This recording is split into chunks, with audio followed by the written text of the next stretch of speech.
And here we are, Progthony Rocktano here, the internet's busiest music nerd. And it's time for a review of this new Flaming Lips album, Oczy Mlody. Legendary neo-psych outfit, the Flaming Lips are back with a new, focused, conceptual, commercial album. You know, not some weird one-off project, or an album where they ruin Pink Floyd songs, or an album where they collaborate with every musician on the planet. This thing is 12 tracks and 58 minutes of the band, I guess with the exception of one track that features Miley Cyrus at the very end of the album. And sonically, it seems like the Lips are kind of taking off from where they left off on their last full-length album, The Terror, which was very much a spacey, vast, atmospheric, and almost formless experience. But what this album lacked in structure, in meaty, groovy beats and instrumentation, it made up for in texture and some really strong, dark moods. And now it seems like the band is continuing this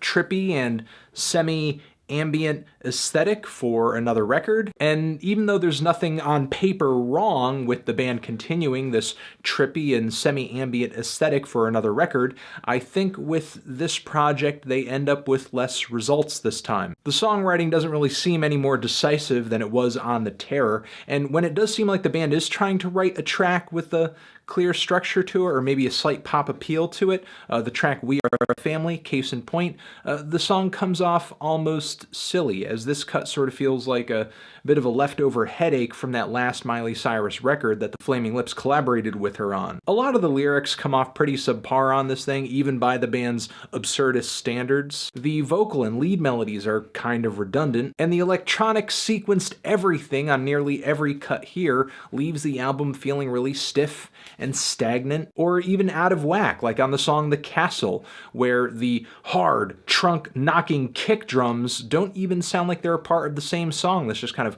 quietly humming away in the background in a sea of reverb, as it seems like everything but the kick drum is so soaked in reverb that the body of the sound is just sucked out of it, and it's just kind of this airy, tinny, ethereal, trebly piece of tone that doesn't really have much body to it. And while there's nothing in theory wrong with adding more synthetic percussion to an album, adding more sequence percussion to your music if you are in fact a rock band, the Flaming Lips don't really add enough subtleties to these beats to keep things interesting. They're kind of happy to just copy and paste ideas until they just get tired. Sort of like the intro title track to this entire album, which really wears its welcome before its very short 2 minutes and 50-second runtime is even up. A lot like with the Radiohead's King of Limbs, this album doesn't so much feel like a band effort as much as it's almost like the group's frontman splitting off from the band and creating some kind of solo electronic project on his desktop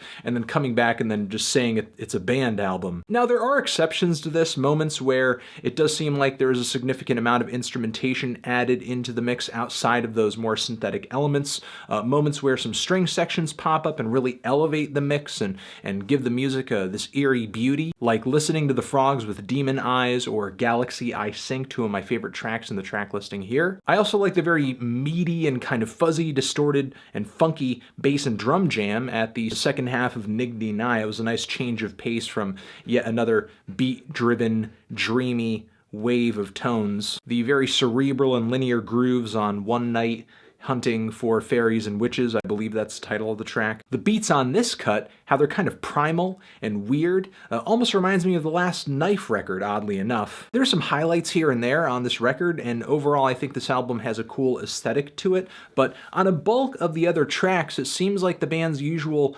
quirk and vivid sound play just gets washed out by this reverb-heavy mix. I appreciate the band trying to stick to the sound and really see it through, but in my opinion, they've kind of exhausted everything that they could possibly do with this. They didn't really add anything to this sound other than some goofy, bassy beats that could have easily been assembled in GarageBand. It's kind of cool that they were able to make a lot of these tracks segue into one another, though. Without a doubt, this album is a kind of holistic experience. You know, it's not a mixed bag. It's very much got a single uniform idea, and the band executes it for one song after another. Not a single track really stuck out to me as a sore thumb, like it didn't really fit in to the track listing. But most of the material here is plagued with textbook reverb abuse and some of the band's weakest writing to date. I'm not really sure what to say about this record outside of that. It just seems like there was a lot of potential kind of lost in this album, unfortunately. The lead singles were some of the worst that I've heard on a Flaming Lips album ever. The band wanted to toy with more electronics and sequenced beats and synthesizers, but didn't really put in the effort to keep these electronic compositions enthralling and intriguing. And a lot of the album just came off as drab to me, unfortunately. I'm feeling a light to decent 5